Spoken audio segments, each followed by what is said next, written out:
to school to study for the priesthood when I went to seminary. I was probably farther away from school than I was close to school in terms of age. I hadn't been in school for many years, and I was what they call euphemistically immature student. Mature in years, but probably not in attitude. And I was really nervous because I hadn't written an essay in many years. I had no idea what was expected of me. And our first assignment in a course that was required of all students who were studying the priesthood was church history.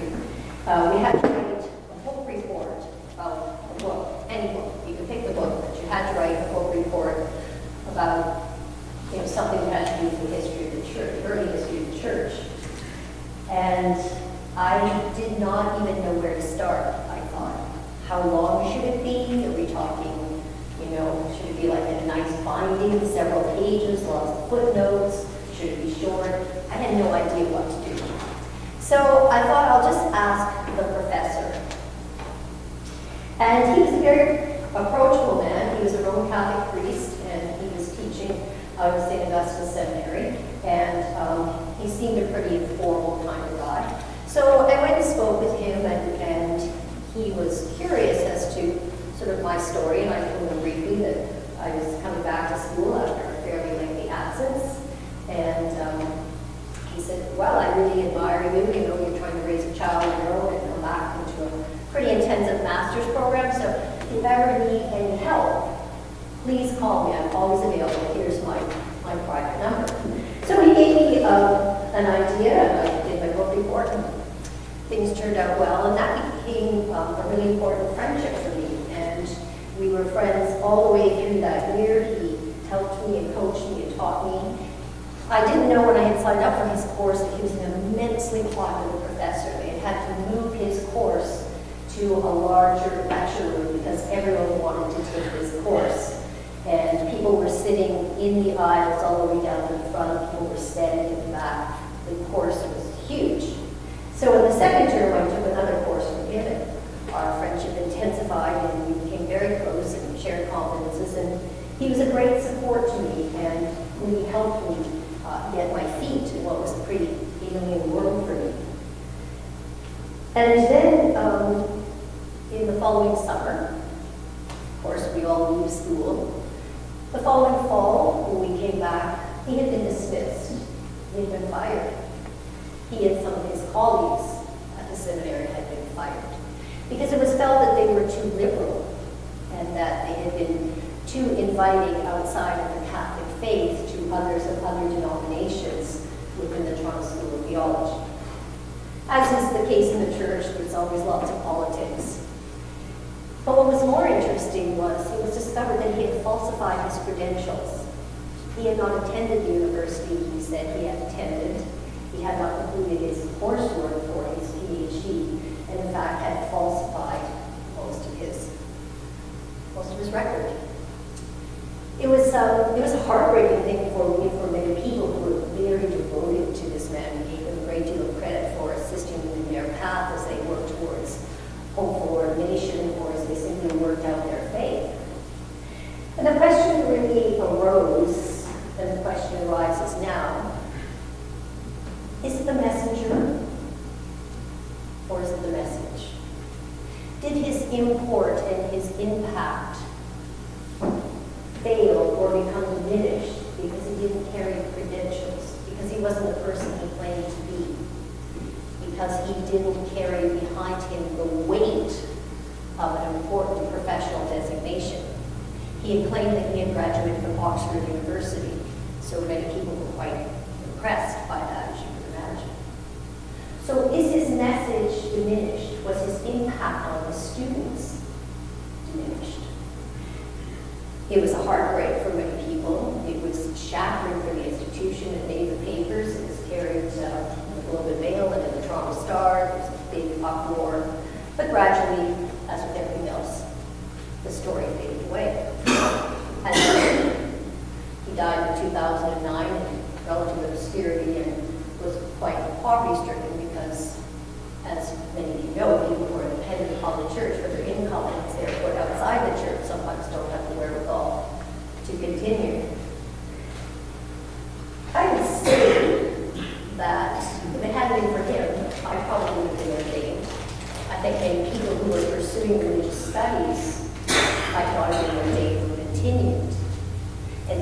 impact he made with his lively, informative, engaging lectures caused many people to delve further into the course matter, into the subject matter, into church history in and of itself, to talk more, to seek more, to inquire more.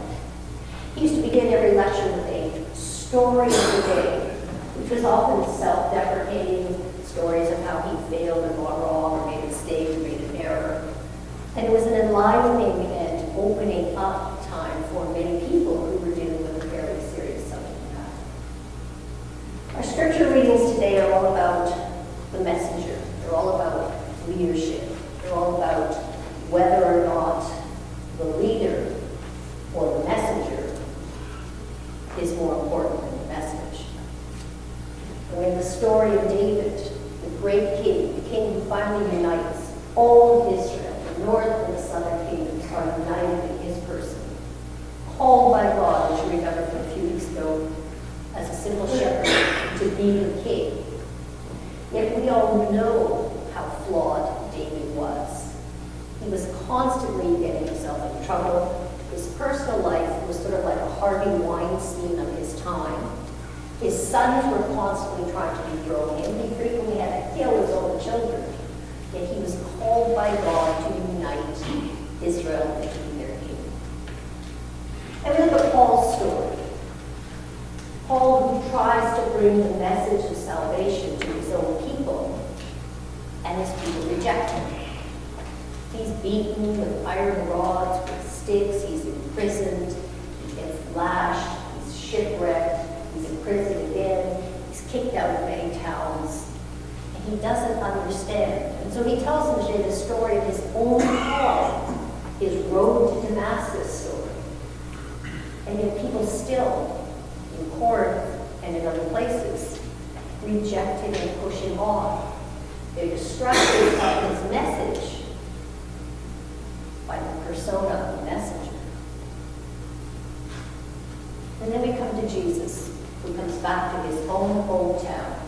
The people who know him, people he grew up with, people who knew his parents, people who know what he does, people who have seen, we're told, healings, miracles, the casting out of demons. Yet still, they reject him. And he could do no good work there. Because they're rejecting, in this case, not the messenger, but the message. In this case, Jesus says to them, repent, change yourself, and be part of this great activity that God is undertaking in this time, in this place, in your life. But his friends and his neighbors and possibly his family members aren't interested in changing. They just want an easy solution. They just want the magic.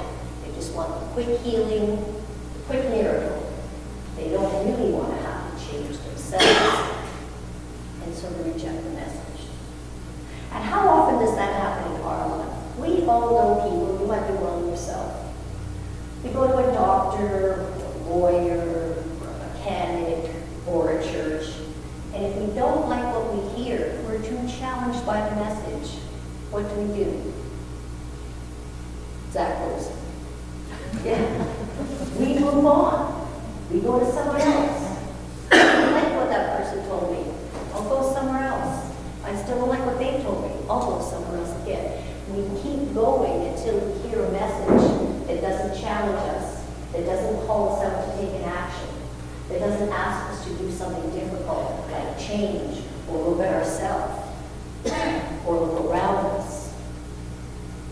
And Jesus is saying to his friends and his neighbors, I'm astonished that when you have seen God breaking through history in this unique way, when you see the sick healed, when you see those demon-possessed being freed, that you still do not understand why. And it's not that he gives up. It's that he understands until people will soften their hearts, open their ears, or turn to the message, there isn't much more he can do. And the same is true for us. We can keep going until we hear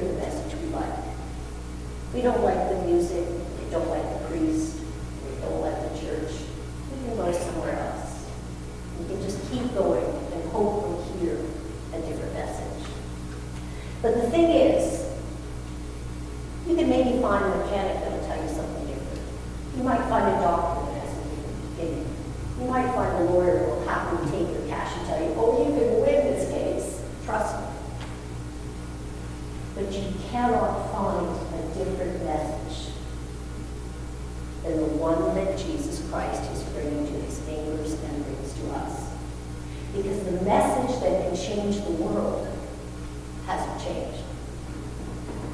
The messenger might change. The messenger might be flawed. The messenger might be inept.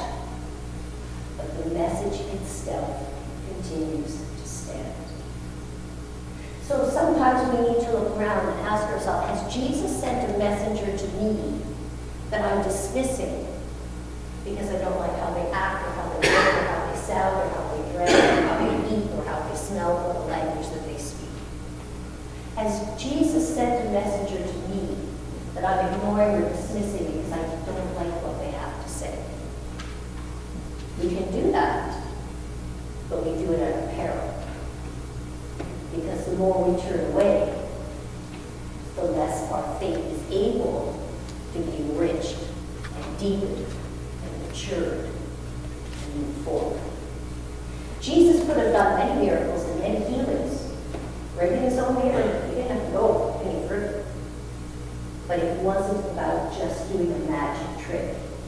It was helping people change themselves, transform themselves, repent and move closer to God so that God will use them and do many more things in their lives. This week, challenge yourself. Ask yourself, is there someone close to me who has a message for me? Maybe I've dismissed or disregarded because it's just my husband or my neighbor or the woman at Walmart or the guy who works at the garage or my dentist. Is Jesus sending a messenger to you, telling you something that maybe you haven't listened to because you just don't like the messenger? Well, the message won't change. And as Jesus said to his disciples, those who have ears, let them